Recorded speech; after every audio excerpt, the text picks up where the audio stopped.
Welcome to our channel. Today we how to disable QuickBooks Online Sync in AppSheet easy tutorial step by step clearly. To disable QuickBooks Online Sync in AppSheet, start by logging into your AppSheet account.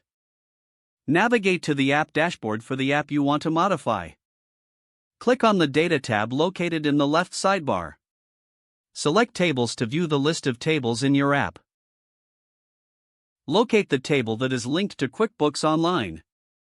Click on the table to open its settings. Scroll down to the Source section. Find the QuickBooks Online integration. There will be an option to disconnect or disable the sync.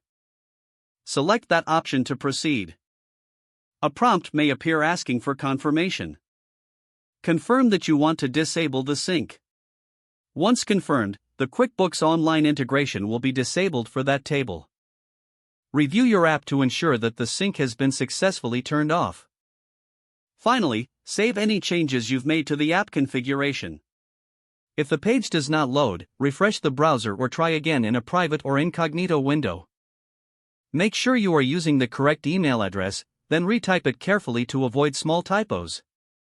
If your password is not accepted, use the reset option and create a new strong password you can remember. Check your spam folder for verification or security emails, then complete any requested confirmation steps. Enable two-factor authentication if available to improve account security and reduce unauthorized access risk. After signing in, review your profile details so your contact information and settings are accurate and current. If you see an error message, note it down and try again after restarting your device and internet connection. Log out when you finish, especially on shared devices, to keep your account and payment information secure. If the page does not load, refresh the browser or try again in a private or incognito window. Make sure you are using the correct email address, then retype it carefully to avoid small typos.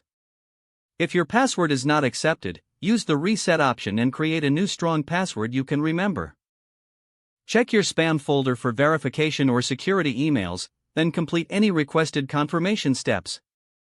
Enable two-factor authentication if available to improve account security and reduce unauthorized access risk.